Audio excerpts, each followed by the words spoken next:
welcome to the Pottervision podcast, the podcast where every 2 weeks myself, Lucas Kirkby, and another self, not myself, but yourself, Tom Lawrenson, we look at a chapter of the Harry Potter books and we talk about that a bit, and we talk about other things and sometimes share news with each other. This week we're on episode 142 and we're on chapter 7 of the Half-Blood Prince, the Slug Club. 142. Exactly. And, Felicidades. Yeah.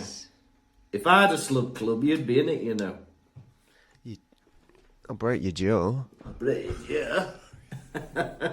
Have you been, your booker? If I had a pervert club, I'd have you in it as well. Yeah, but it's only the leader that's a pervert in the slug club, isn't it? All the other kids are like talented, aren't they? All the members of it. No, I wasn't calling Slug on a pervert. I was saying it's I don't know, because slug is an insult. Yeah, being a slug. I know it's his name, Slughorn. It should be called Slughorn Club, not Slug Club. Yeah, well, don't call it Horn Club. That's something else. But, well, I know what you mean, because I feel like slugs get a bad rap, because I feel like people like snails. They're like, oh, that's a nice snail. But then a slug, they're like, oh, a slug. And I'm just thinking, like, what? Poor slugs, not only are they homeless, but people are disgusted by them. Let me tell you something, right? I'm not one to call you a liar. Yeah. Right? I would never, to your face, call you a bold-faced liar. Okay. I've never heard anyone in my life say, "Oh, look at that snail, lovely." Whatever it is you just said. People don't like snails. People, they stand on snails in the rain, barefoot as well. You go, Yeah, if you stand on one. I'm not saying when you stand on one. But I'm saying that people are far more delighted at the sight of a snail than a slug. And I'm going to stand by that. You spend too much time in mainland Europe now, where you're trying to bring Brits round to liking bugs and slime, and I know the French are eating snails. Yeah. I know you're like, oh, I think we should eat slugs as well. I think we should eat spiders. I think we should eat this moth. You can, right? In mainland Europe, but in the UK, this is what Brexit was all about. Yeah. You're not eating bugs. Enjoy, but not over here, bug man. Excuse me, this is the country that every November sends 12 celebrities to Australia to eat nothing but bugs and to encourage Australians to do that. As punishment, we say, do you know what? We're sick of you lot being celebrities. Time to go to Australia in a white bikini with a big pair of boobs, stand under a waterfall, right? Yeah. And when you're done doing that, big plate of kangaroo bollock. Yeah. All right. And who knows, you might find love. And if you're not careful, Mr. Kirkby, we'll send you there as punishment. The last thing I want is a couple of kangaroo testicles down my gullet, thank you. I know you've migrated somewhere else, but it seems like you're always back here anytime you want a bit of Bunsen. Bit of the old dinero. Hey, what have you been up to this week? What day is it? Today is Sunday. Don't really know. Been mucking about, really. Yeah. Well, what have you been up to since I've been gone? I must apologise, by the way. Did I wake you up the morning that I was leaving? No. I was. I was getting up and I was trying to be quiet, and I was like very quietly packing up, getting dressed. And I went to take a tablet because I had an headache. And I took a tablet and it went funny down my throat. And I went, wah! like that, because I was trying not to be sick. And I thought, oh God, they must have heard that. I'm surprised I didn't wake up. What room were you in? In your bedroom? In my bedroom, yeah. I'm surprised you never heard me because it was so loud. But then I suppose when you're being quiet, things sound loud, don't they? Having you here is like having, I don't know, it's like a little tester session for me and Lucy to see what it's like to have a son. Oh, yeah. Because he spends all his... testing how you do with kids. He spends all his time in his bedroom, curtains closed, playing his video games. And we're like, why don't you open a window, maybe go outside, get some sunshine? And you're like, I'm on the phone to my girlfriend. And we're like, okay. Well, we get in at like 1 o'clock in the morning, and then I like to have... Does she want to come round? She lives in a different country. Oh, yeah, sure she does. Cuckoo. But do you like having me round, or am I a burden? You've been like... I don't think you were around that much this time, were you? Yeah. No. Well, I went to Wales for a couple of days, and then... It's been all in and out situations where...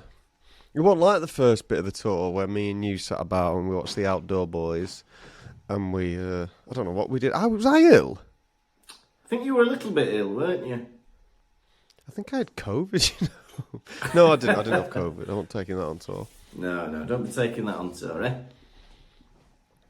COVID! I won't mind a bit of COVID now. You fancy it a bit? You fancy having a bit of COVID, do you? I want some. I do miss... There must be a German word for what I've got. Sometimes I miss being ill. Yeah. Maybe there is a German word for missing being ill, I don't know. Maybe it's called Krankenwunsch, where you wish that you were poorly. No, that's wishing you had a bigger back. No, that's Humpenwunsch. But when I first got sciatica, which I still have my niggles from, listeners, if you are concerned, I do still have my niggles. Yeah. When I first got it, and I was in like pain, and I'd like have to lie on the sofa all day and move. At the time, it was agony, and I couldn't bear it, and I was just wishing to be better. But now I think back to that time, and I'm like, oh, take me back. It's a funny old thing being poorly. I feel like you're more mindful, aren't you? Because you're just thinking about how horrible your belly is, or your back, or whatever, or your head. No, well, I think it's the only time I give myself to properly enjoy stuff, like, you know, playing video games and watching movies, stuff like that. Whereas now I think, I'm not allowed to play video games and watch movies. It's a waste of time. So instead, I'll just scroll on my phone for an hour. Okay. Yeah. Very good. Yes, you've not had much of a busy week then, apart from that. Must have done something. Yeah, have a think. Honestly, I don't know what the hell I've been doing. Mucking about. I did a preview in Manchester yesterday. Oh yeah, for your Buried Alive. For my Buried Alive show. Tickets on sale now. I'm going to be in Hull in 2 weeks on a Wednesday. I think it's the 26th. Yeah. Of June at the Brain Jar doing a preview for only £8. Come to that, right? Because the room is only small. And even still, I've sold no tickets. So go and see him at the Brain Jar. It's on my link in my bio. Tom Lawrence on Instagram. You'll find it. But that was fun. Yesterday doing a preview. My sister Sophie came and she brought her friends. You Was, you happy with how the show's turning out? Yeah, a little bit. Yeah, well, that's good for June. I thought of a new joke. It was funny. Because in the show I talk about having... I've got an older dad. And he had an older dad as well. Yeah. My granddad fought in World War II. Right. Yeah. And then I thought of a joke on the spot where I was like, for the Nazis. Yeah. Yeah. And then, what else did I say? And then I said, I'm one of the boys from Brazil. Have you heard of that book? No. Well, it's lovely. Yeah, sounds lovely. The boys from Brazil. Good. Yeah, I've been alright. I've been back at work. I've been having a nice old week. And I've got a bit of news, actually, to tell you. Normally we do our baby stories at the end of the podcast. But we'll be welcoming a new baby in December. Baby Kirkby. Oh my God, really? Yeah. Oh, that's amazing news. Congratulations. Thank you very much. Yeah, Martina's about 3 months pregnant, and yeah, we'll be having a baby before Christmas, hopefully. And yeah, both very excited and happy. That's brilliant. Yeah. Congratulations, Martina and Lucas. Amazing. Yeah, thank you very much. Yeah, so I've been trying to not say anything until the 12-week scan. Little Christmas baby. Yeah, baby for Christmas. I don't want anything else, you know, just have a baby. But yeah. That's a big ask. Yeah, last year I was like, where's my baby? And she said, oh, I didn't get you one this year. And I said, all right, next year, but don't forget. Where's my baby? We need to have sex for that. No, I'm not interested in that. I didn't know that was involved. Yeah. I didn't know we had to do that. Where's this guy married me? Oh. Hey, but I've been keeping it a bit of a secret because we wanted to wait until the 12-week scan before I told podcast people, and I kept like nearly letting it slip when I was talking to you or talking to Lucy or whatever. Because every time you'd be asking, "Oh, what's new?" I'd be like, "Nothing." And then the other day, well, I think it was like 2 weeks ago, I went to see my nana, and she's in her home and she doesn't say very much. She just like talks in like jumbled words. But anyway, I told her that Martina was pregnant, and she looked up and smiled and said, "Thank you," which was like quite nice. But anyway, I started telling that story to you, and then halfway through realised that I shouldn't be telling you that Martina's pregnant.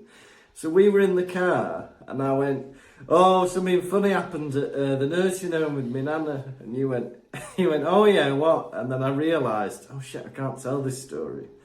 So I just went, "Oh, she's doing well," and you went, "Oh right, very funny."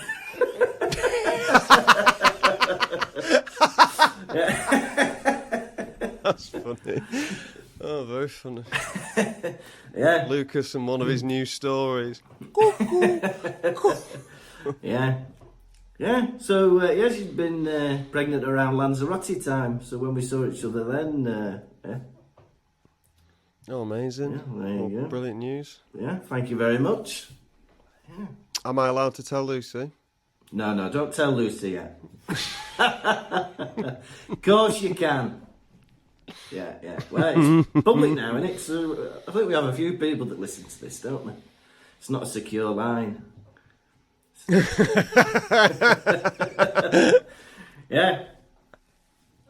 So, yeah. It's not a secure line.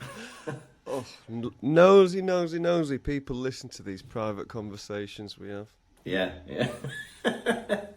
Who's this? That'd be funny. Presenting a private conversation as if it's a podcast. But yeah, that's the news. So yeah, we're just getting all excited for that. I've handed in my notice at work, and in the summer holidays we're going to move back down to Ulm, near where Martina's family lives. And yeah, we've managed to find a flat, which was actually the flat where Martina grew up in as a little kid.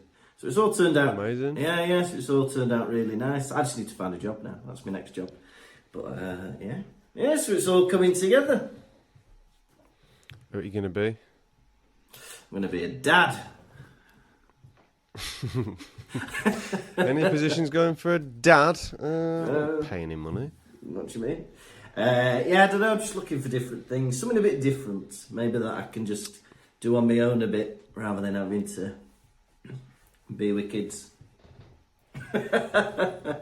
Yeah. So yeah, we'll figure it all out. But yeah, it's all exciting. Amazing news. Baby Kirkby. Baby Martina Jr. Kirkby. Exactly. Yeah, or Lucas Jr. We don't yet know whether it's going to be a boy or a girl. Even if it is a boy. Martina. Or Martino. Martina or Martino. Okay. It's decided.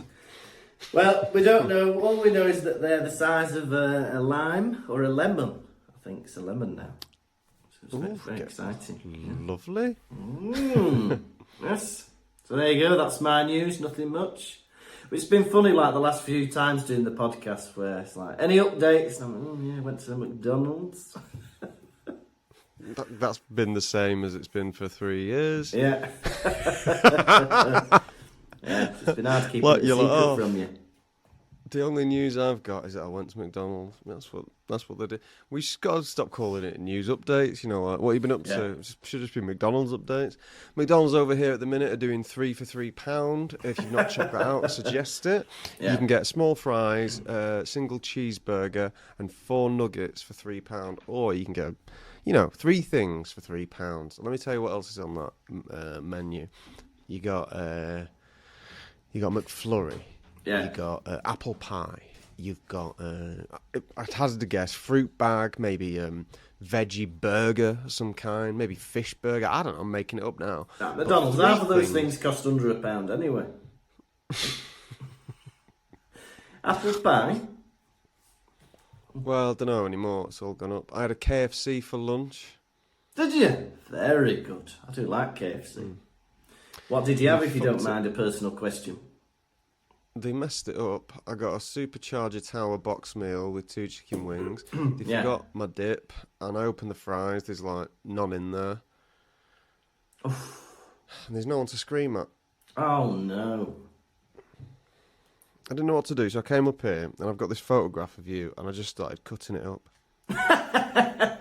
What have you done with the pieces? Cutting it up made me cry, so I glued them all back together. Yeah, that's good.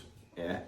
But I missed some bits, and now you look all jumbled, and I started to wonder, is this like a voodoo thing that I've done? Are you now going to lose bits of your face?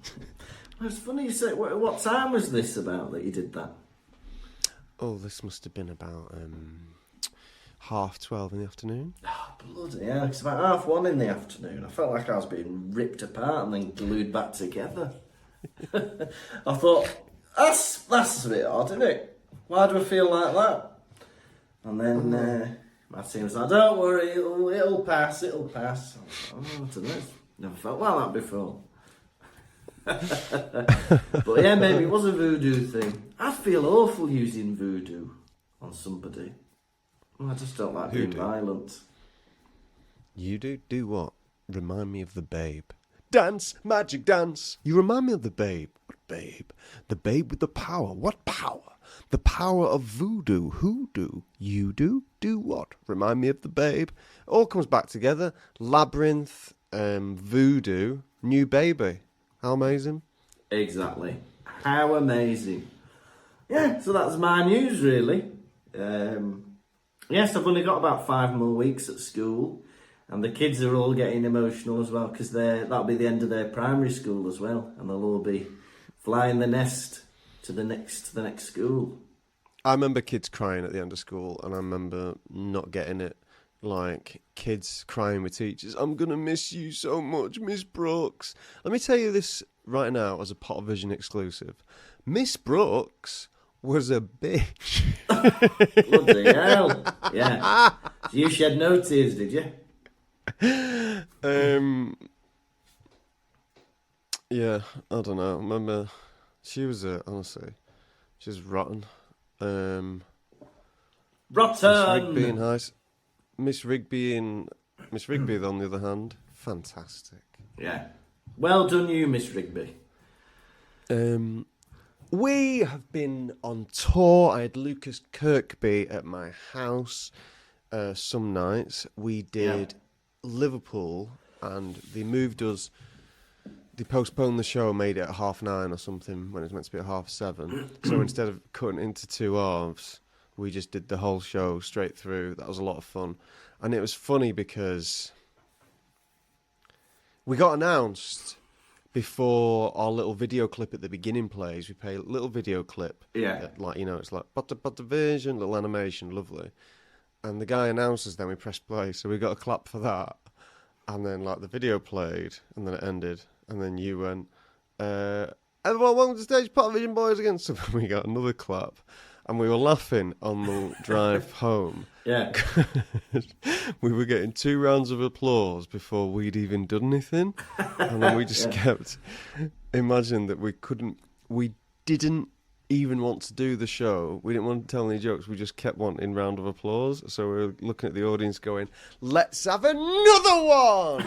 And then one of my favourite things to do is imagine we're part of the audience going, you've not done anything to deserve another one, have you? You didn't deserve the first two. Let's have another. You didn't even animate that, did you? No, Sam O'Leary. You paid someone else to do it. Let's have another one. Go on, give us another one. Give us another round of applause. Hey! You've not done anything. Oh. It's a whole new show. Some of them bits were in the last show. Audience, how would you feel about giving us another one? Not until we've done something, alright. Yeah, we had a great time. We were in Liverpool. There was an owl in Sheffield. That was fun, to have an owl. Was it? Yeah, that was brilliant. I might have a toad at the next one, and then a cat, and then we've had all the Hogwarts familiars ticked off the bucket list. We did Sheffield. Where did we go after Sheffield? Hull and London. Hull. Went up to Hull. Hull was a big barrel of laughs. It was good. Yeah. And we were stood outside waiting for a takeaway pizza as everyone was walking in. Because it took so long. I don't think he's going to listen to this, but I got to tell the listeners, this is so funny. We're in Hull. Yeah. And the promoter in Hull, before the show starts, we've got an hour until the show, and he comes up to us and he goes, hey, could you boys eat any food? And we're like, yeah, could eat some food probably. And he goes, well, how about, you think you can have, why don't we get a bit of pizza, some chips, just share it, just something, so we've got something in us, you know what I mean? Because it's an hour till the show, and then the show will be 2 hours. And we're like, yeah, that sounds good. And then this guy goes, would you two mind going and getting it then? And we got a pizza. Hey, and our green room was a karaoke room, wasn't it? And caught you singing to yourself. I went in there and I went and sang a song on my own. What did I sing? Makes me realise that I can't sing. Anytime I do karaoke, like, I'll go from singing normally into falsetto. Sounding crap. Yeah. Well, I was there, I was like, right, let's sort out the merch table, sort out all the technical stuff, get the PowerPoint. I thought, well, what's Tom up to? I open the door, he's there rocking out. It's fantastic. No, they also had a bathroom, and I'm like, right, I'll set up the stage, make sure the props are on stage. Go in the bathroom. Lucas is in there having a shit. Why are you revealing that information? I was just making that up. Oh, I don't think I did have one there because I'm trying to remember. Why are you telling them all that? Yeah. I want them to think I'm constipated. Regular Pottervision listeners will know that I'm a regular Pottervision host, if you know what I mean. Very regular. But yeah, we had a jolly old time, and then we went to London. We did the show in London, and he was like, right, if you want, you can go downstairs and announce on the microphone that the show is about to start. Right, so it's in a pub that's got a theatre above it, a nice, like, black box theatre. So I'm like, right. So I go out, it's Saturday afternoon in London. There's an enormous... Where am I in all this? You're upstairs doing just nothing, I think. Nothing? Yeah. I'm preparing myself for the show. Getting in the game. He's preparing himself for the show. So I go downstairs into this beer garden that must have about 100 people there. Right. And he goes, right, here's the microphone. So I think, I'll just do a quick announcement over the music. Right. This guy turns the music off and turns the microphone on, so it goes quiet. Everyone's looking at me, and I go, if anyone's here for the Harry Potter show, it's upstairs starting soon. And every face was looking at me like, all right. And then I gave the microphone back and the music went back on and everyone just went back to what they were doing. And nobody got up. Also, right, picture this, listeners. So for London, oh my God, right, so this guy, I'm like, I said, tell you what, we'll drive to the train station, yeah? And that way, when we get back at night, we can drive from the train station back to my house. Lucas goes, yeah, I'll leave my suitcase in your car. I said, no. If people see a suitcase being left in a car, they might break into the car. I said, you come to my house first, put your suitcase there. He goes, yeah. I said, you be there at 1. He goes, gotcha. 20 past 1, I go, where are you? He goes, just walking up now, should be 15 minutes. And when someone says 15 minutes, you know they mean 20. Yeah. Yeah. They're lying. Yeah. They're lying to you. So I go, get on a bus. Then we have to, I'm like, right, I'm not going to be able to drive because I need to park. I'm not going to be able to get there in time. So Lucy offered to drop us off at the train station. So I go find Lucy's car, pull it around the corner. I had to bring it up in front of the house, ready for you to get there. I'm driving along the street, and who do I see walking in completely the wrong direction with a suitcase? But Lucas Kirkby on his way to, like, Marple. I'm like, where's he going? Yeah. So I text him my address. And he's like, why has he texted me that for? He's going the fucking wrong way. Yeah. So then he arrives, get dropped off at the train station. He's on the platform wearing a pair of white and blue 100% cotton shorts. Yeah. I look at these shorts and I go, you brought your trousers with you? And then you look down and you go, nope. Yeah. Be doing them in the shorts. Gonna be doing them in the shorts. And these are the funniest shorts. They look like a seaside deck chair. They look like he's about to lump himself down. I've got one now. Knotted hanky on his fucking... So they're so short. Knotted hanky on his head and enjoy the sun. So he's doing this announcement in this go, excuse me, everybody. The Harry Potter show's about to start. He's stood on a stool in the pub so everyone can see him. Yeah. Wearing a t-shirt and these little shorts. He looks like a little boy has planned a little Harry Potter show for everyone. And everyone's like, oh, you got fun, son, not for us, but enjoy. He must be the landlord's son.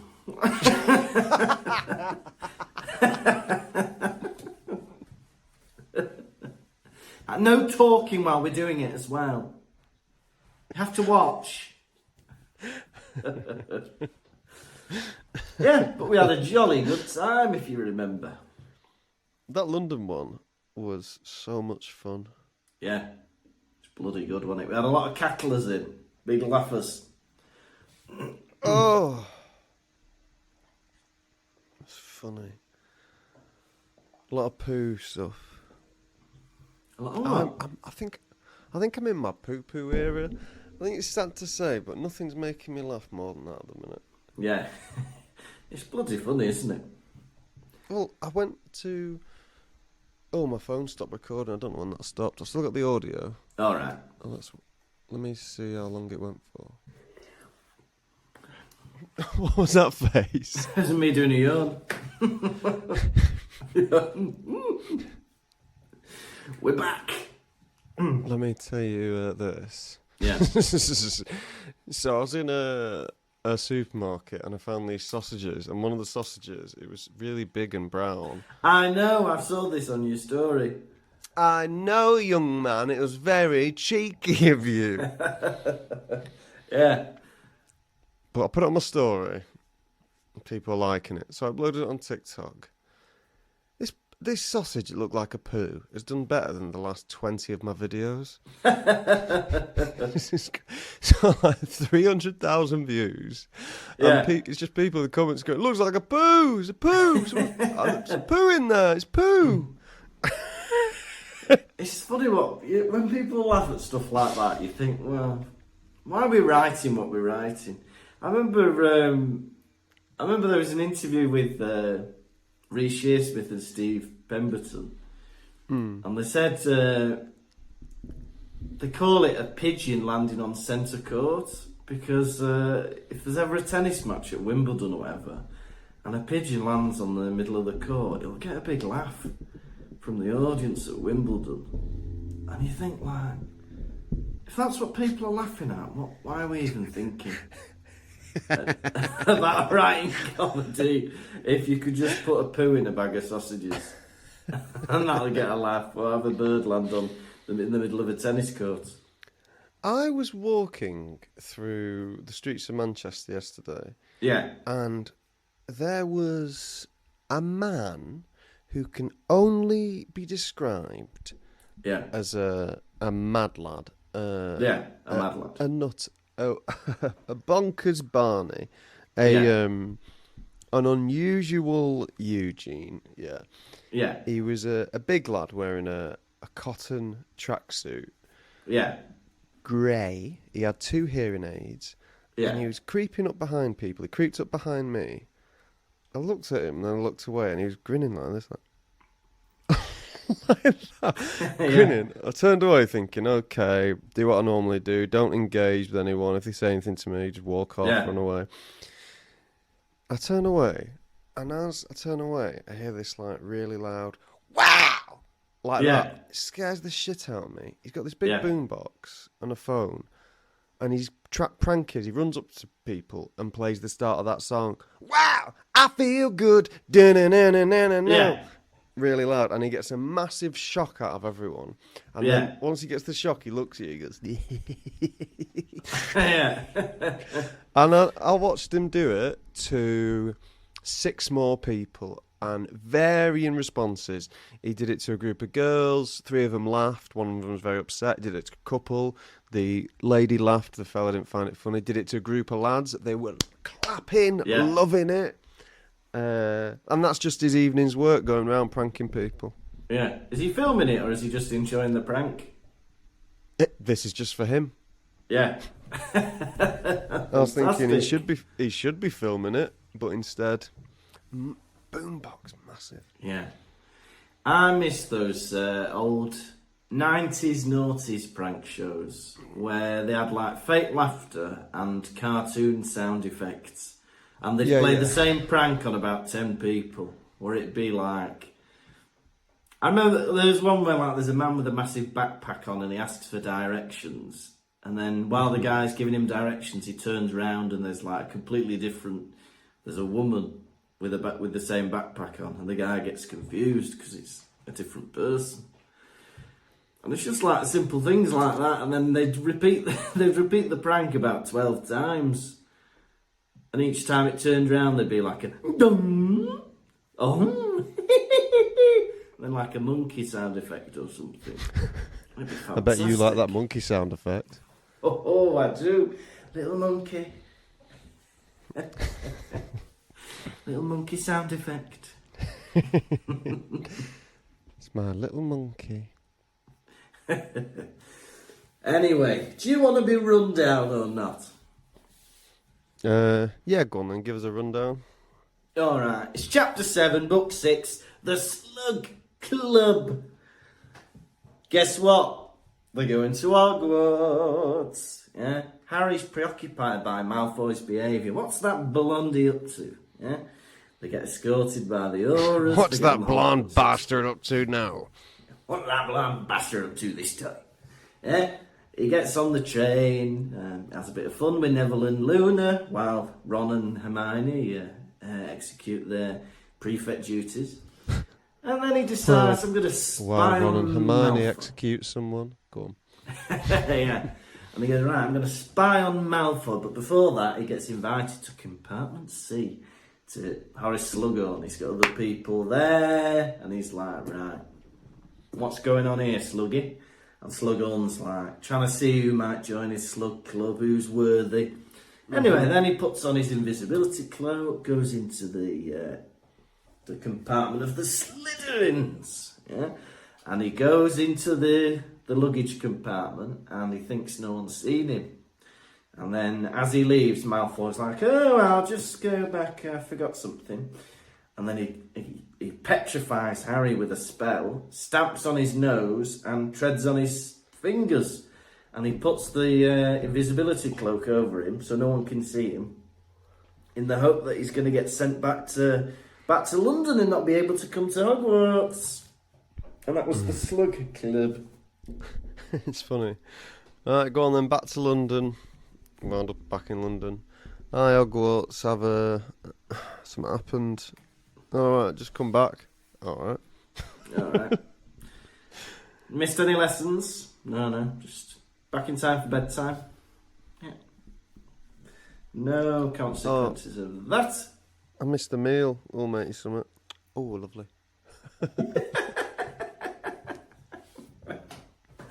You know what? Day out in London. Do you know what I mean? That's what you've gifted me, Malfoy. A day out in London. Gutted, actually, Malfoy. I don't know if you know this, but I love the train. I'd be like that. I think if I ended up back at London, I'd be like, well, get another trip. Look, I've got my books, I've got my laptop, I've got a table seat with plugs and Wi-Fi. What more do I need? There was a doggy on the train to London, wasn't there? There were 2 doggies. One angry doggy, one nice doggy. And a mad mank bastard who I couldn't be arsed with. The train was 8 minutes delayed. This guy runs out of the waiting room and he goes to the guy, "Is it cancelled then?" And the guy was like, no, it's just delayed. And then it's with his son. Then he comes up to the dog halfway through the journey. He's like, "Oh, I love dogs, me." He looks like a right lad. And she was like, well, she's a girl. He's like, oh. He looks like a geezer. It's a girl and it's a baby, so it's a puppy. Him and Dylan Moran was on the train, wasn't he? Do you remember? What's that? Dylan Moran was on the train. Dylan fucking Moran was on the train. Yeah. It was funny because everyone's having to stand over this dog, and Dylan Moran came up behind us to get his suitcase or something. And then she was like, "Oh, I'll move the dog for you." And he goes, "It's fine, don't worry about it. It's fine, just leave it." And she was like, "Oh, there's nothing I can do." Lucas is looking. Lucas on his laptop playing his Candy Crush Saga full screen. Oh, excuse me, I was editing the PowerPoint for the show. And he was looking at me. Lucas looks up at me and goes, "Is that Dylan Moran? Is that Dylan Moran?" I said, "He can hear you. Is that Dylan Moran? Is that Dylan Moran?" I went, yeah. But Dylan Moran is one where I'm like, I don't think there's any point in saying anything to him. Yeah. Like, what can you say to Dylan Moran that wouldn't bother him? Even if you went, "Dylan Moran, I love everything you've ever done. You've really improved my life. I've been through a lot of trauma, and you've helped me get through it." I feel like you'd be like going, "It's fine, just leave me alone." Yeah, it's fine. No, I'm not talking about the dog. I'm talking about how you've inspired me as a person. I saw a video on TikTok where this girl was talking about Dylan Moran came into this Thai restaurant she worked in, and she went over to him. She went, "Are you Dylan Moran?" And he went, "No." That's funny. Yeah, but you do that sometimes, don't you? What do you mean? Someone asks me, "Am I Dylan Moran?" I say, "I'm not Dylan Moran." I'm hearing it. The man's 30 years older than me. No, but if someone goes, "Hey, you that guy off TikTok," sometimes you're like, "No, you think of someone else." Yeah. Or the guy in Lanzarote wanted to. This pose always makes me laugh because I thought it was just a picture you take with like famous boxers, where you put your arm around someone and then you put a fist up like that. And this guy wanted a picture of you doing that pose, and I don't understand why. Did he do it to me? Because I think I just do that to people sometimes. If I get a photo with a lad, I pretend I'm a boxer, and then I put my fist to them. Oh, maybe that was it. But I only saw him do it. I was like, why is he doing that? As if you're about to have a fight at the weigh-in. He was annoying. He was a guy on holiday on his own, and he's just wandering around from group to group, bothering them. I was like, who are you out with? Because I wanted him... When you say who you out with, you want him to return to them people. And he's like, I'm still on my own. And I'm like, nice one. Well, go back to being on your own, I guess. I'm here on my own. We'll be on your own then. Yeah? And I would walk 5,000 miles, and I would walk 5,000 more to be... Hey, we forgot about the big news that we haven't told everybody. Maybe some people don't know. There's going to be a new Wallace and Gromit film at Christmas. And Feathers McGraw is back. It's not all news to give. Well, Aardman are not coming on here to reveal that news. We have to do that. We have to pass it on to listeners. I'm sure we'll be doing a double vision on it.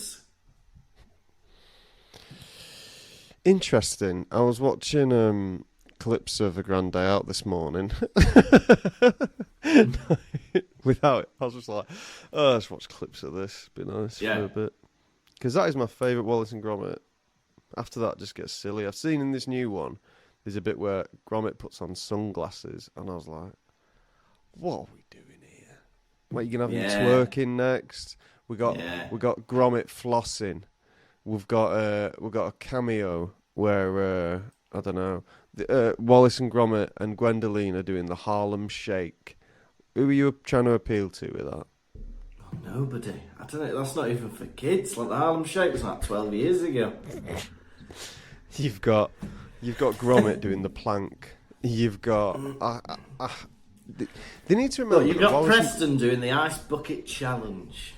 Yeah. What? Who's that for? Yeah? He's a robot dog. I'll give him a short circuit. He's a robot dog, Wallace. A robot dog. Yeah, Gromit with glasses, unlike in the best film ever, Grand Day Out, where all the rats wear glasses. Because they don't want to be blinded by the rocket fuel. Yeah, he doesn't want to look at me now. He wasn't expecting me to come back with that. Now he's shamefaced. Yeah, well, anyway, so Draco Malfoy is suspected of causing some wrongdoing in Slytherin. Harry thinks he might... It's all right, naughty doggy. You can be confident now.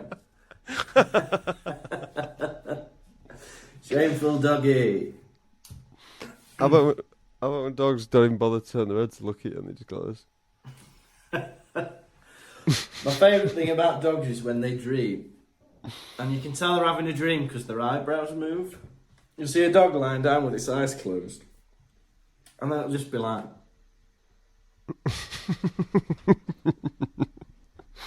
What's he thinking? Yeah, what's going through his head? Suddenly he's Roger Moore.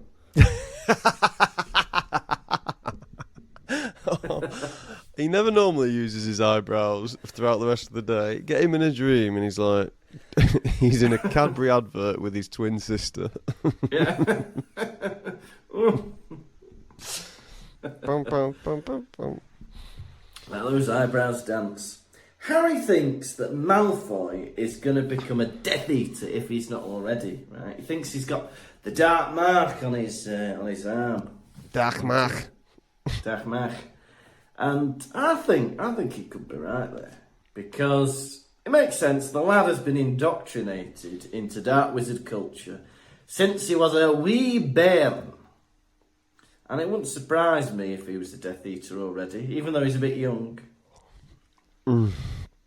Because if you're going to be, a terrorist or whatever, in a terrorist group, younger people are more, impressionable, aren't they?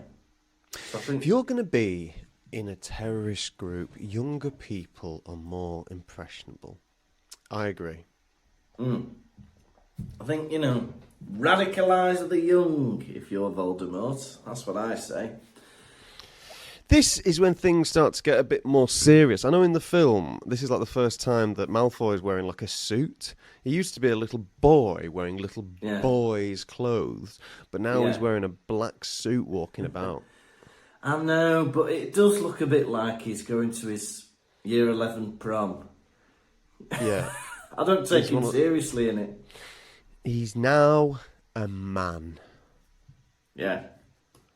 He's 16. At this time, maybe he could buy a cigarette before the law came into fruition. He can have a drink with a meal. He could have had a cigarette. He could go buy some fags. Malfoy is smoking a pack of smokes. Yeah. Having a dabbing the ash curry into Goyle's hand. So the ministry, they're all getting ministry cars to take them to the train station, yeah? Yeah. Why have they got to have different transport every year? Yeah, this year we're going by flu powder. This year we're going by flying car. This year we're going by ministry cars. This year we're going in a toilet. This year we're going in the sewers. This year a boot. This year we're going to tunnel in. How about a bit of consistency? Yeah? Yeah. Kids crave consistency and structure. Yeah. Have it always be a boot. Or always be a toilet. Yeah. What's wrong with the Flu Network? Harry got it wrong once. Give him another chance. Give him another chance. He's the chosen one. I think he's learnt how to say diagonally now. I've not. I've not. I still say nocturnally. Is he Irish? Is he? I still say nocturnally. Let me tell you something. I was watching a Daniel Radcliffe film today. Weird. The Weird Al Yankovic biopic. And it's is it good? It's making me laugh. A lot of good celebrity cameos in it. But it's mental. Daniel Radcliffe in this film is ripped beyond belief. He's the most muscular man I've ever seen. Well, no, that's a lie. He's the most muscular I've ever seen. A man who's got the body of a boy. You know, he's the most muscular I've ever seen Harry Potter. If he'd have had this body in Harry Potter, Voldemort would have taken one look at him and gone, I'll be good. I'm scared of you. All those rippling. Let me just touch your pecs. Oh, they're hard. How many times a week do you go to gym? You don't have to worry about me. You know I've got a missing nose. Yeah, guess what else is missing? That's right. Still inappropriate, Voldemort. Still shouldn't be doing that. Well, I either do this, right? Or I go on a killing spree. Which do you want? Right, neither. You just get in prison. Disgusting. Get a flick. Oh. Mrs. Weasley's in the kitchen watching self-peeling sprouts. Right, another busy morning, I miss. Look, self-peeling sprouts. You watch them, they'll never be peeled. Get on with something else. Self-peelio. Don't want to watch it, do you? Some of his Malfoy suspicion. No, some of Harry Potter's suspicions for thinking Malfoy now has like a what's it called? Dark mark on his arm. Yeah. What is it called? The dark mark. Yeah. He's Madam Malkin tries to touch him, and he flinches. He's like, "Hey, get off me!" I don't listen. Just because you don't want to be touched does not mean he's like evil. I know why he won't let her touch your arm. He's got a new tattoo, hasn't he? You got a little rotten tattoo. Yeah, he's jumping to many a conclusion. Like, I think I just suspect him of being a Death Eater anyway. I don't think he needs to come up with these things. Oh well, Madam Malkin, he didn't want her to touch his arm. Must be the dark mark. And he showed Borgin something that he didn't like. Well, that could have been anything. Why would that be the dark mark? Yeah. Borgin, what do you think of this? Oh, you evil git.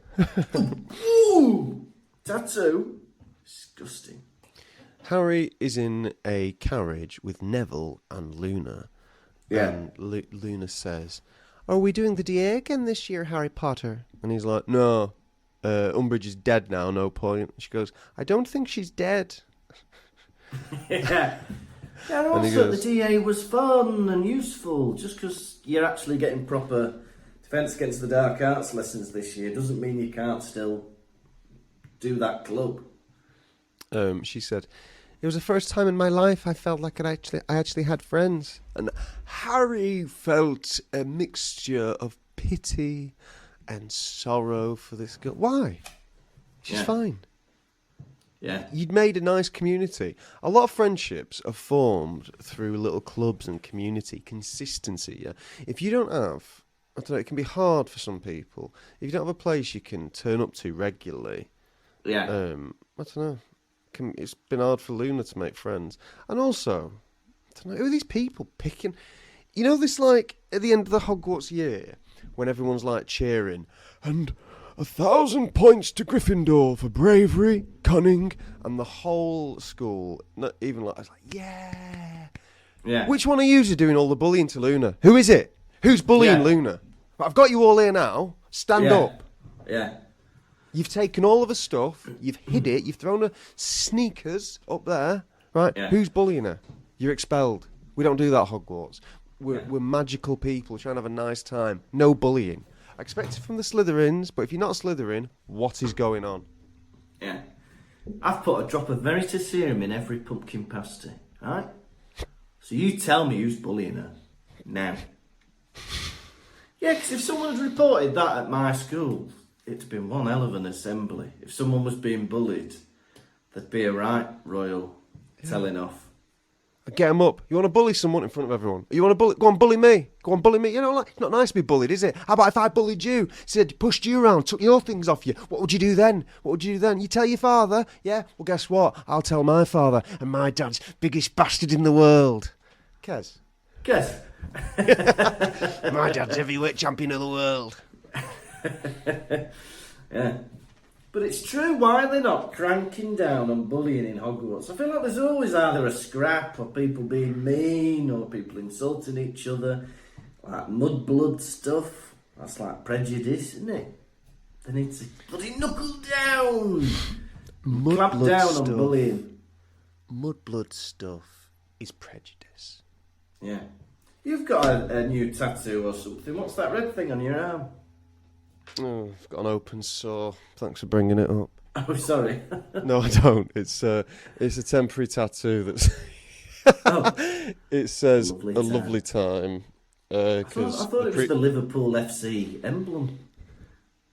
Liverpool, go on, you Reds. You'll never walk alone. That's what they say. Walk again, pal. How are we? Yeah, good. Harry has been spotted by Romilda Vane. What was that episode recently where I brandished a knife at you? And you were like, listeners, he's brandishing a knife at me. Do you know what? It must have been so traumatic that I don't remember it. Oh yeah, I've given you trauma. Give you... Yeah, Harry has been, he's the chosen one, yeah? Everyone's gawping at him on the train, yeah? Oh, who's that? He's walking past, he goes, "Oi, Zabini, close your mouth, you gormless twat." And Zabini goes, "Oh." Oof. Look the other way, you nosy bastards. Chosen one. Chosen one's in the house. No, he's getting gawped at, and popular kids, I say with inverted commas, are trying to lure him from his current friendship group.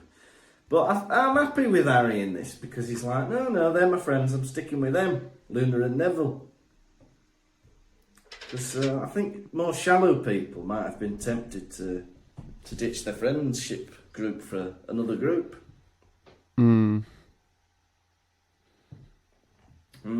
Maybe. Yeah.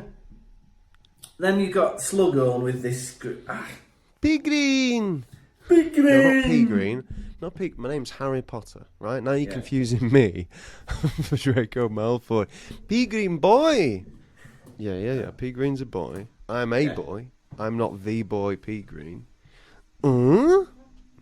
Is this what it's going to be like for the rest of the year with you? Yes! Oh, Pea Green! Oh. Yes, Pea Green, yes! Right, I'm not joining your club until you agree to call me Harry Potter. Harry Pea Green? No, Harry Potter.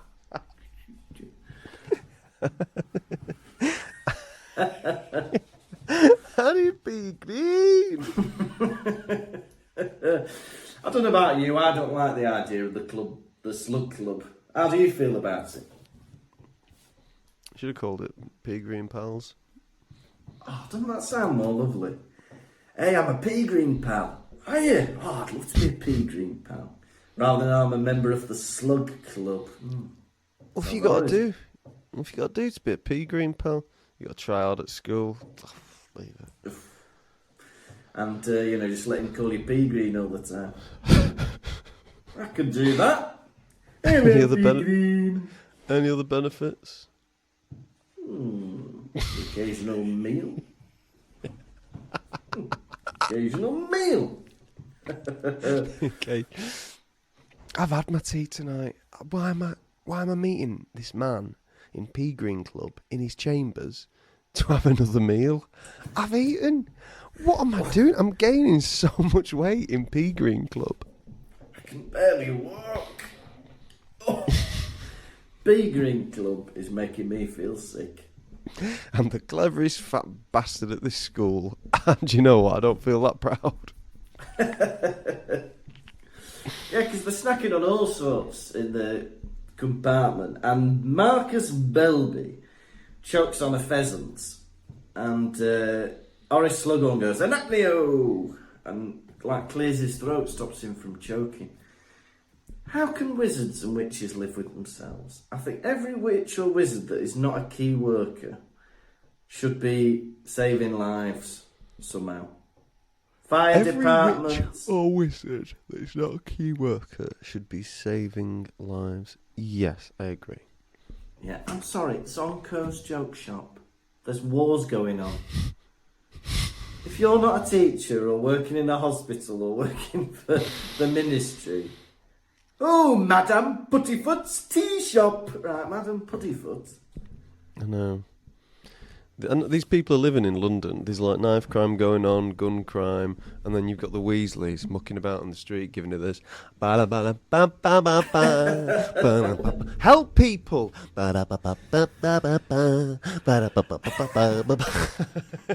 Right, Florian Fortescue, right?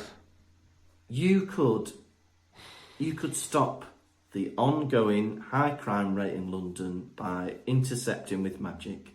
But what about my magical ice cream shop? What about it? People are dying. What about it? What about Tiggy Wink Wink's bumhole display? What about Tiggy Tig Wink's bumhole display?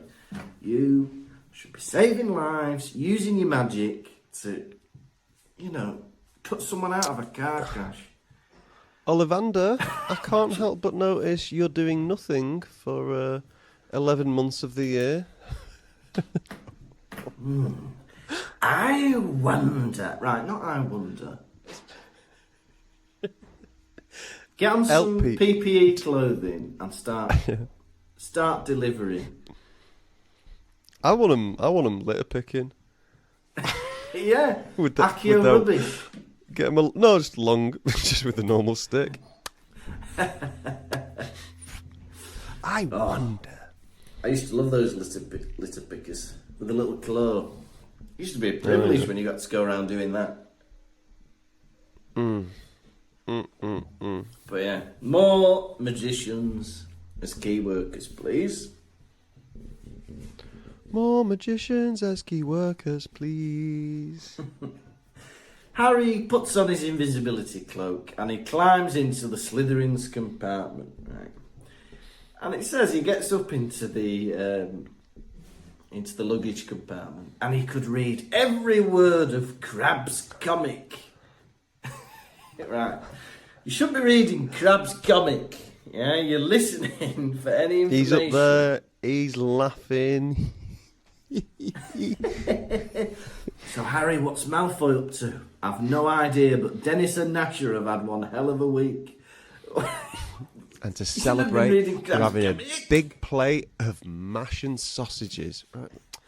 They have that every week. Right, look. Plug and Cuthbert. No, I don't want to hear about Plug and Cuthbert. Oh, do you find it offensive that he's called Plug? No.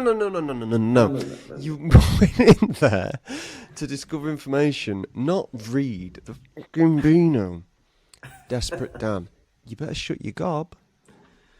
Shut your gob. Don't Everyone you think knows Desperate Dan is not in the Beano. Ron, Hermione, do you think Inside Out copied off the numbskulls? Harry, this is not the time. Yeah. Well, Meet Dave definitely copied off the numbskulls. Do you remember that Eddie Murphy film?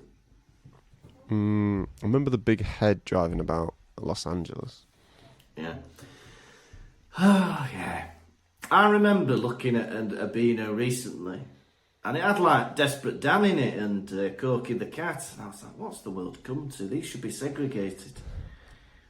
Dandy, Beano. But they've merged them together.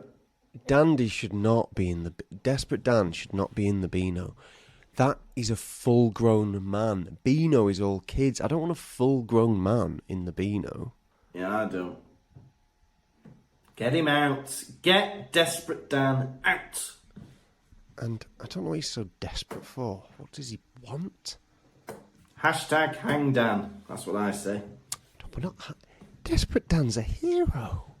Oh, sorry. Yeah. Well, Malfoy hints he's like, oh, I might not be coming back to Hogwarts next year. Hinting that Voldemort might have a job for him next year. But I think I'm doing a bricklaying BTEC. Oh, Malfoy. No, I just want to get right into work. I'm sick of education now. Bricklayers make £1 per brick. They don't. That's a myth. Oh. I've already signed up now. Hey, but I think Voldemort would be daft not to keep Malfoy at Hogwarts, because I think having an inside man is very helpful. Having somebody at Hogwarts to see what's going on. He's got Snape on it. Snape, innit? That's Snape. You could get someone else to do that. You could probably get Zabini to do it. Yeah, get Zabini to do that. I hope there'll be a lot more Zabini from here on out. Yeah, I hope so. Get Zabini up to main character status. Yeah, and then Malfoy, Goyle out, Zabini in. Zabini falls into Goyle's lap, and Goyle, you know he's not going to like that. No. Goyle not like that. They probably had to get rid of him. Oh no, he's probably still in the film at this point, isn't he? Goyle. Mrs. Goyle. Do you reckon Goyle's mum gets Mrs. Goyle as like, gets wound up because of Father Ted? Them calling her Mrs. Goyle. You're obsessed with Father Ted. Is that all you people think about? Yeah, and then Malfoy beats the shit out of Harry, and that's the end of the chapter. Oh, God. What a chapter. Loved it. I had a bloody great time reading this. Yeah, a lot bloody of fun. great. And I've enjoyed chatting to my mate about it. For that reason, I'm going to give it 5 broken noses out of 5. How about you? I enjoyed it too. We're on the Hogwarts Express, a bit of intrigue, a bit more stuff with the Slug Club, and I do like this as a cliffhanger. I know we've said, just get the train back, but I think it's a good one. He's going to miss the start of term. I'm going to also give it, not a maximum, but I'm going to give it 4 broken noses out of 5. That's brilliant. I'm feeling a bit quizzical, I don't know about you. All right, then here we go. Are you ready for quiz? Yeah. Quiz, cool. Gonna ask you some questions. How well will you do? Quiz, cool. Gonna ask you about Harry Potter, Lucas. How well will you do? I'll blow you a kiss. You better not. You better not. Question 1. Yeah. Let's have a look at my quiz questions. Which one should I say first? What is Slughorn's nickname for Harry Potter? What is Slughorn's nickname for Harry Potter? Peagreen! It's Peagreen! Hey! Question 2. Who is the new Slytherin character that is, to my knowledge, introduced in this chapter, but also makes it into Slug Club? Blaise Zabini! Zabini! Hey, which was mentioned in book 1. Oh, question 3. Yeah. What kind of bird does the author compare Harry to in the way that Slughorn is complimenting him? Oh. He complimented Harry like he was a large and succulent... A large and succulent, a bird of some kind. Mm. A large and succulent, I don't know, pheasant. Pheasant! Hey! Oh my god, that was good. I didn't think you were going to get that. How'd you get that? Yeah. Well, I thought because they ate a pheasant, maybe they said pheasant again. Question 4. In what mode of transport do they get from the borough to King's Cross? In a ministry car. Correct. And finally, right, this is for everything. Oh, right? God. I'm expecting a trick. This is question 5. This is for you to win, right? Yeah. Question 5. Where does Madame Malkin try to touch Draco Malfoy? On his arm. Correct. Mr. Kirkby, you have won the quiz. La cucaracha, la cucaracha, la da da da da da da. Hey, what do I win? I'll blow you a kiss. Mwah. Hey! Success at last. And not an easy quiz. Well, now it's time for the nation's second favourite segments. I'm just genuinely surprised myself. Hedwig's droppings. We're not alluding to owl poo. We're not alluding to ploppings. We mean the messages you send in when we allude to Hedwig's droppings. What's in a beak this week? Well, sometimes I have a look at reviews that might be from around the world, and I found a few from Australia and New Zealand. So we've had a 5-star review from Liam Barker from Australia, and he says, happy to have been late to the podcast as I get to go through over 130 episodes. Loving every single one. #Nuke Albania. I think I remember when we suggested that. Voldemort was hiding in the forest. We've had another 5-star review from Kebionus from Australia. Kebionus. And the title is Supple Boy Abroad. And he says, absolutely pumping through this little poddy on my holiday. It makes catching a locomotive across Europe solo feel like I'm having a good chuckle with my close friends. Cheers, boys. Hooroo! I don't know if that's an Australian thing. Hooroo! Don't know. Then we've had another 5-star review from My Stupid Grandma, it says here. My new favourite podcast. Keep it up, boys. This is my new favourite podcast, and I've been ratting my way through. I think they mean rattling. I've been ratting my way through all the odd episodes. Maybe a listening rat? A listening rat. Much love from New Zealand. Hello from 2 Australasian listeners. Yeah. I thought. Fantastic. Then we've had another 5-star review from Alexander Mill, who calls the podcast bingeable. I came over to this podcast because I love Tom's video content. I've never read the Harry Potter books. Hey! I've never read the Harry Potter books, but I also don't live under a rock, so I thought I'd give it a try. Currently, I listen to 3 episodes a day. I should probably cut back. You should. No. Increase. Yeah. Well, it's going to be tough when you catch up. People listen to this podcast to go to sleep. Someone will be drifting off just about now. Listening to Tom and Lucas. Wake up! You are in a field of lavender. You can feel the scent wafting into your nostrils. And there in the lavender field, you see a book. You open it up and it's the Screamy book! Ah! Did you like that? Anyway, we've had one more 5-star review from Scabbage. And they say, this bouncy baby boy is entertained. Started listening to this podcast earlier in the year and loved it so much I stopped listening to all my other podcasts. That's what we like. I mainly listen while stacking shelves, and I'm sure my colleagues must think I'm insane from all the grinning I'm doing. I hope one day you both come back to Peterborough for a show, but after listening to Tom talk about his visit there, his first impression was pretty much what I expected it to be. Anyway, better go put some gravy granules on the shelf. You know, gravy granules, gravy granules, gravy granules. So thank you very much, Scabbage. Now, I've had a couple of messages.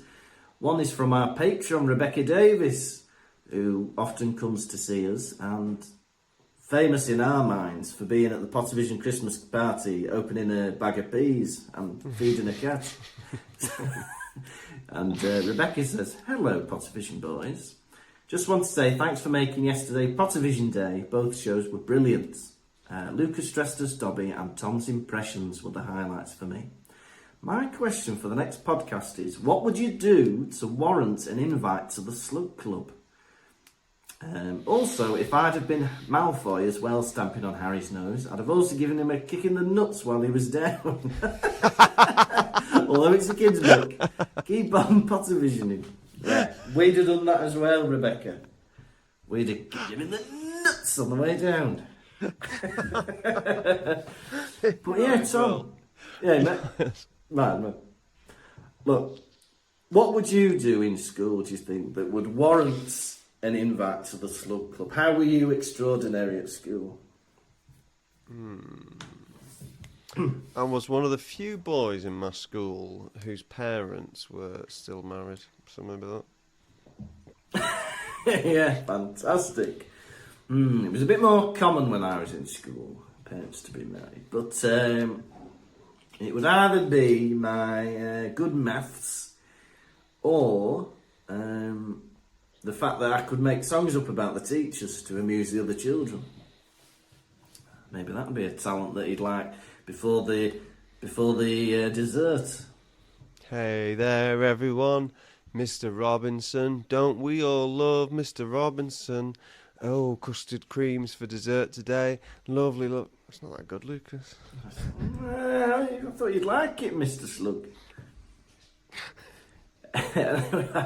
One more message from Sonny Walker on Instagram. And Sonny said, if you read this out, it'll be a while before I hear it, but I love the pod. Hilarious. If you had to be one emoji, which emoji would you be? Oh, that's good. Maybe, I don't know, maybe the monkey. Oh, little monkey. Little monkey. Little monkey. Yeah. I like little monkey. I like little monkey's ear. you like looking? How about you? I think if I was an emoji, I'd be... I remember as a kid I used to like the smiling one with sunglasses. Just a cool dude. But I think nowadays, maybe a little angel. Because angels are nice, aren't they?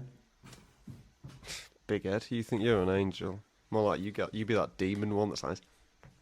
Alright, I'll be purple demon then. I'll be a purple demon. Purple monkey dishwasher. Exactly. Now, we do have some new patrons. How many would you like to welcome today? How many we got, good lord?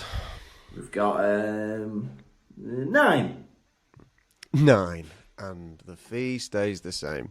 Listeners, if you'd be interested in joining the Patreon, please do. Remember that no one pays us to do this podcast. We're doing it all for free. Maybe you'd like to join a bit to support us. We offer many exclusives on the Pottervision Patreon. We have episodes about all the films. We spoke about all the films in mass detail. All of them. We're missing 2, so 3. We've done episodes on Kez, Chicken Run, Mr. Bean, some other ones. It's really fun. Check it out. Right. Well, let's do some baby stories. Before we start, I just want to say about our last episode we interviewed Sam Van Leer, who was Harry Potter, Daniel Radcliffe's body double in the first film, and we interviewed him for over an hour. And it's really fascinating hearing him talk about his experience on set and what kind of things he was up to whilst on set. And now, with the magic of editing, we're going to include a clip from that episode to entice you. There was a day where there was like a kerfuffle off of the train tracks off to one side, and they'd caught someone with a camera. And that was like, oh no, they caught someone with a camera. It's all right, they solved it, it's fine. I don't know what they meant by solved it. What, just like opened the camera, smashed it up, like yeah, he's goner. But they thought that was resolved. And then 2 days later, and this was the best day of my life. I was on every paper, like every newspaper, like front page, second page, third page. I was on page 3 of the Sun. I didn't even have to get my tits out, anything like that, because it was like the first picture of Dan Radcliffe. Yeah. It wasn't Dan Radcliffe, it was me. Like, and I looked exactly like him. But yeah, big yellow circle around me, going like Dan Radcliffe on set. And the retraction the next day in like the Guardian or something was like, that wasn't Dan Radcliffe, that was his body double, Sam. So yeah, it's me. So yeah, but that was mad for 24 hours, just being like everywhere. Like, I was in the National Enquirer. The best thing about that as well is my uncle, who lives in the States, we'd kind of forgot to tell him that I was in the film. So when it was in the National Enquirer, he phoned up my father and was like, that Dan really looks like Sam, doesn't he? Like, that Harry Potter kid really looks like Sam. And my father had to say to him like, yeah, that is Sam. Yeah. So, changed his name. He's a millionaire now. I remember Tom Felton being particularly worried for a little while about how he would be perceived after the film came out. But yeah, I think people kind of like him. You know, I think he's been quite lucky. He mentioned in his book that kids would assume he was the character, and what's he called? One of the other actors told him, when they have these set visits with like kids, just pretend you are the character because they don't know the difference. Yeah. The other thing he used to do that was really funny is when we had loads of extras on set, he would. This reminds me of another story as well. But when we had loads of extras on set, and like they kind of try and keep us separate to some degree, because I do work with Tom because they're filming him, not Harry. So I'm the Harry in that scene, right? So Tom would be sort of stood there like with all these extras, and then when they'd cut or when they first bring the extras in, or whenever he would interact with extras, he was always just so funny with it. He'd just be like, "Are you in Harry Potter?" And they were like, "Yeah." And it's like, but it's him, and he's asking you, "Are you in Harry Potter?" And it's like, "Yeah," which was quite cool. He was just such a cool guy. Like, and the other one was about extras and stuff. When you've got that many people, and when the catering was particularly expensive, Tom, they basically they would have. There was one time where I was on the train, and the assistant director Chris Carreras had put me in a cabin with my mum and a couple of other body doubles. I'm in full makeup, full outfit, like fully look like Harry. And they close it and they say, "Right, do not leave this carriage. We have 300 extras here today on this train. There will be an absolute riot if you walk out of this carriage and walk down the train." It's like, okay. The first thing I did as soon as he went was walk out that carriage and walk down there. I was like, I'm never going to get to experience it again. Might as well. And yeah, people are like, "Oh my God, it's him. Oh my God, it's Dan Radcliffe." Ah! I experienced mega stardom for 3 minutes. Wow. It was amazing. Yeah. It was cool.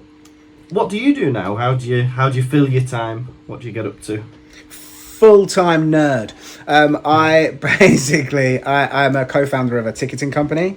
So we are a small-ish startup that have looked at local community events and stuff and how we can help event organisers do a better job of running their events, whether that's through marketing, with email campaigns, with ticketing, with reports to see how their events are going, to see what events are popular, what events aren't. So I think that's why I initially got in touch with you on Instagram. I was like, I saw that you're doing the live tour, and I was like, yeah, hello, would you like us to ticket it for you? But yeah, that's we're cheaper than everyone else, we're smaller, and we pick up the phone. So that's kind of the tagline. But we've been doing that for a few years now. But other than that, I'm a freelance web developer, app developer, and yeah, just general nerd. Yeah, fab. Where can we find your company? What's your ticketing website called? Sesame.co. SESAMI.co. Mm-hmm. That's us. Yeah, we're still pretty small, but we are, trying to make sure that, the big thing for me is I grew up like playing in bands and stuff after the Harry Potter stuff, and I grew up. My mum was a pub landlady as well, so it's like small venues and like small event organisers often get overlooked and people don't really care. And I think loads of people would pay £200 to go and see Taylor Swift in central London, but they don't realise there's cool stuff happening on their doorstep. So like just have a look and see what's going on. So that's what we're trying to build. We're not quite there yet, but what we are doing really well at is making sure that we're not taking a huge slice of ticketing fees and putting it in our pockets to buy a second yacht or something. It should be relatively straightforward to help someone buy a ticket and allow people to check that person's bought a ticket. So yeah, we're good. We're really good. Check us out. Use us. Did you like that, everyone? Did you like that, everyone? For us, only 2 seconds have passed. But yeah, we hope you enjoyed that clip. And if you go to patreon.com/Pottervision, you can catch that as well as another like 80 odd episodes. Why not get yourselves on there? Now, Tom, our first new baby is a baby Harry, and it's Jess C. Jess C. Jess C, you are a baby that has just been born. You have just come out of your mother's canal.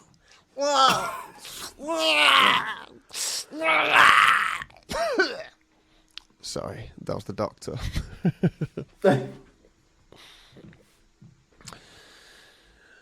Your mother takes you home and puts you in a room.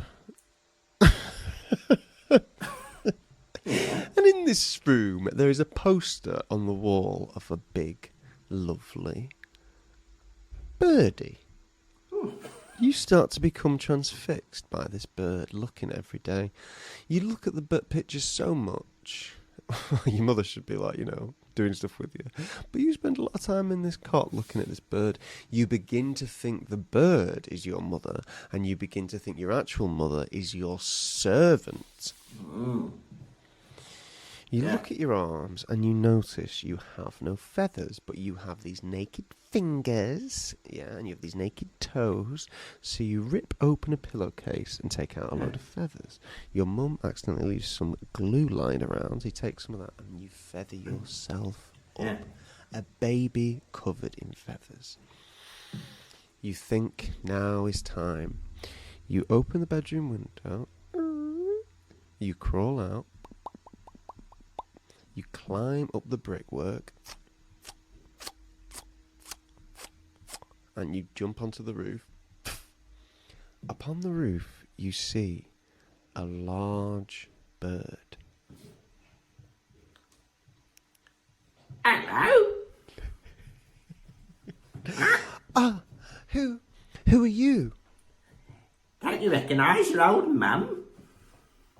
No, you... The bird is confused. For some reason, the bird thinks it's the mother, when the bird is not the bird, it's just a bird who is male. Oh. I'm just a bird and I'm male. I'm trying to find my mother. I had a poster of her in my bedroom, and I've feathered myself up so I can rejoin her. Well, I don't know anything like that. You just seem like a baby to me, covered in feathers.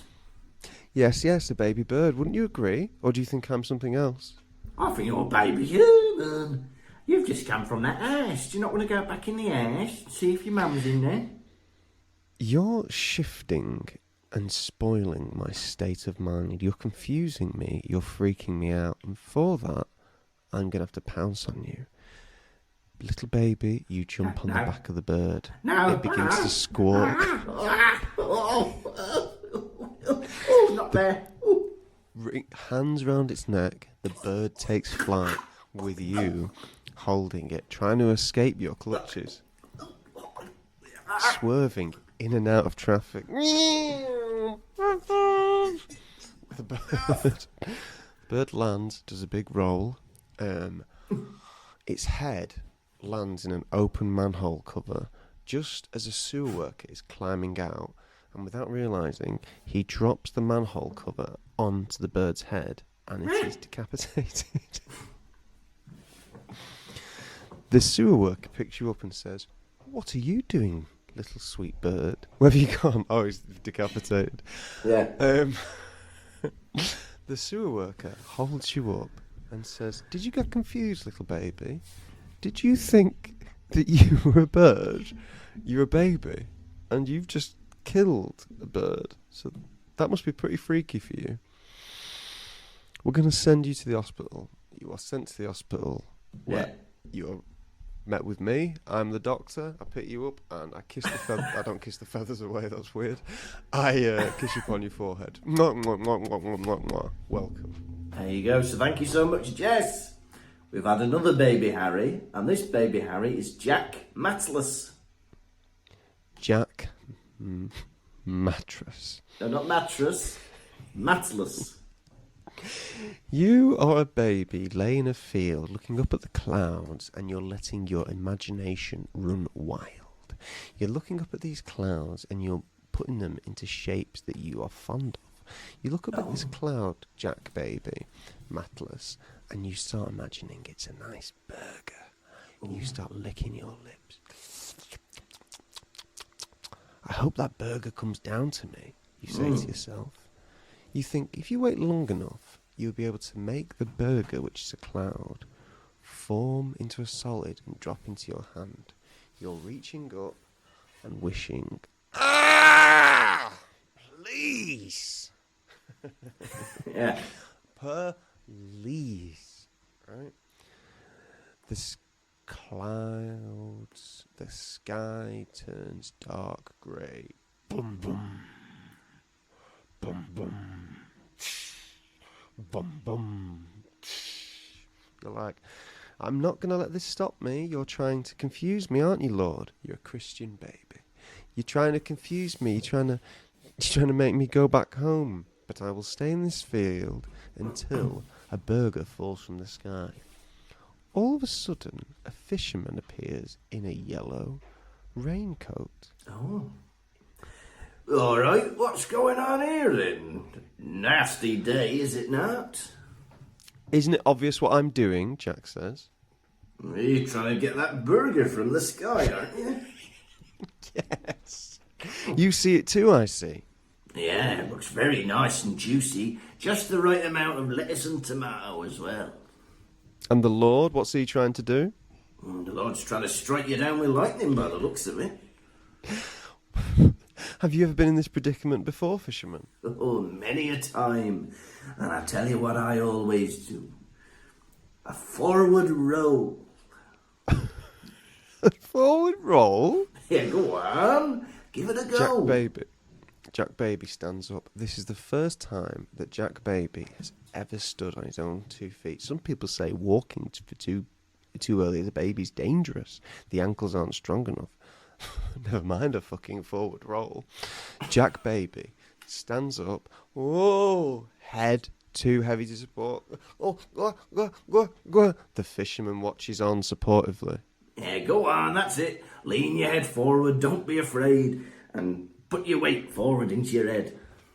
1, 2, 3. Whoa! I did it. Oh, normally the baby breaks its neck, and then I have less competition for my fishing business. A man who is very handsome sees all this unfold. He walks over to the fisherman and he slaps him in the face. Oh, what do you do that for? You're a nutter fisherman. And guess what? This also. He takes a knife and kills the fisherman. Oh, I've been gutted. I pick you up and I say, There's no such thing as sky burgers. Right? Do you want to turn out like a fisherman? Then fine. But I'm going to take you to a hospital where we're going to get you, rehabilitated. Yeah. Take you away, put you in hospital, leave you there. Your parents return to the picnic blanket where you were sat like, where's baby gone? The end. The end. Thank you so much, Jack. Now we've got another baby Harry, and this one is called Sheila Stevens. Sheila Stevens, you are digging in the back garden of your parents' house. La la la la la la la la la la la. Lovely. Dig deep. You dig even deeper. Oh, deep, deep, deep. Oh, you can't resist your urges to dig. All of a sudden, you dig in your shovel, which is silver, and brown doesn't come out of the ground. No, no, no. Brown as in mud, not as in poo.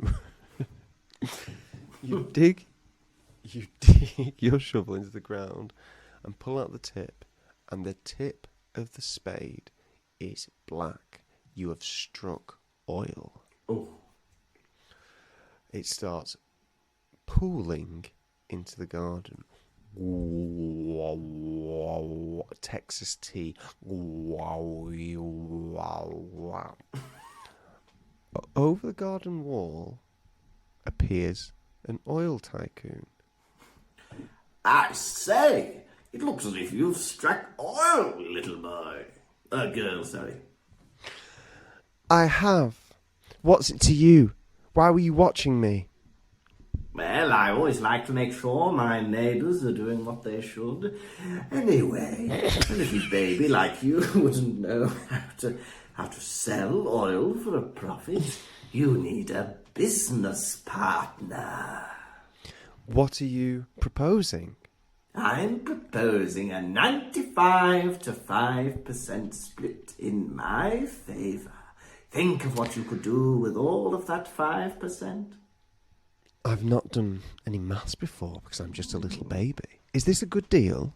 It's a very good deal, the best in fact. All you have to do is sign this piece of paper and all will be well. I'd love to sign, but seeing as these are your terms so far, 95% in your favour and sign the paper, will you indulge me in a baby tradition? What is this baby tradition? Simply hop over the fence, join me in the oil, and we'll have a bit of a splash about and a roll. Well, I suppose I could indulge myself this once. Here I come. The oil tycoon jumps over the fence right into the oil. Splash. Oh, it is rather fun, isn't it, baby? Yes. You get covered. I'm just going to pop into the house to get something. One moment. Okay, see you soon. Baby comes back out the house. Are you covered, Mr. Oil Tycoon? Oh, from head to toe, baby. That's lovely. Little baby strikes a single match. Wait a minute, baby. No, don't be hasty now. You could get 10%, maybe 15%. Whatever you say, but let's finish the ceremony. Little baby throws the lit match at the oil tycoon and he sets alight. Why was I greedy? He burned to the crisp and little baby cannot stop but laugh.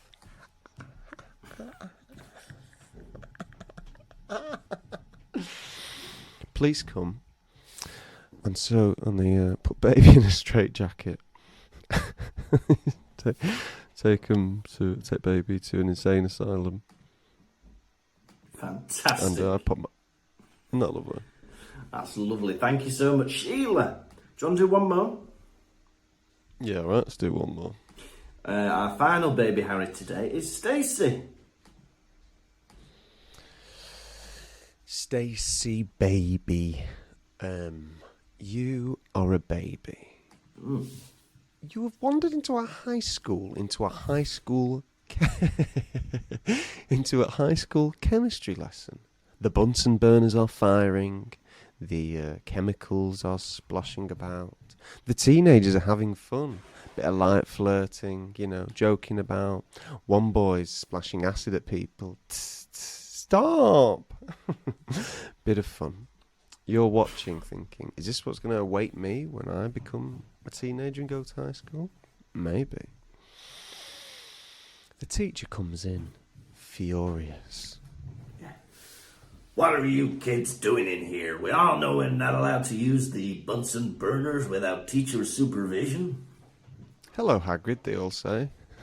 Excuse me, I was doing an American voice. Were you? I was trying to. I was trying to be Walter White. I thought you were Hagrid. No. Anyway, what are you kids doing here? The kids, they don't listen to the man. They don't they don't respect him. So they carry on playing, flirting, throwing acid about. The baby looks up at the man in pity. How has he let this happen? The man looks down at the baby, ashamed, because he sees what the baby's seeing, what he's let himself become. And he cries out at the baby. I'm sorry that you've seen what I've become, a mere husk of a man that can't control these children. I always have to ask for the principal's help for discipline. The baby says its first words. Stand up for yourself. You're right, baby. I will. Kids, stop. One child stops. Now the Try rest harder. of you stop. Oh, stop it, you little bozos. The kid that stopped began to start again. He was like, no, don't respect that. All right. Come here, you crumb bum. I'll take out your intestines and wear them to your mother's birthday party. Everyone stops. Whoa, sir. That's too far, they say. You're not allowed to lay your hands on a child. The baby feels awkward. Oh. Who comes in but the head teacher, who is also a cage fighter, and he puts this teacher in a lock, and he's like, he doesn't like it. Oh, I'm sorry, Principal Muscles. I didn't mean to grab that boy. Tough. Shit. Baby, Principal Muscles says, open that window. Baby, obedient as ever, opens up this window, and Mr. Muscle starts running with this teacher at the window to throw him out of the school, thinking, for some reason, he's on the ground floor. Mr. Muscle is in like a weird adrenaline rush. Yeah. Right? So he throws this teacher out the window, but unfortunately, they are on the 11th floor. Oh.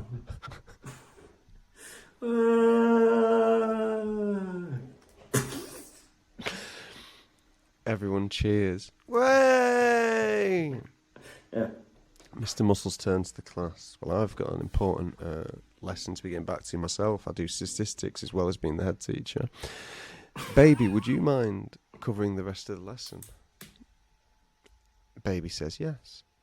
Everyone in the class is ecstatic. A baby will be teaching us the rest of the lesson. How? Novel.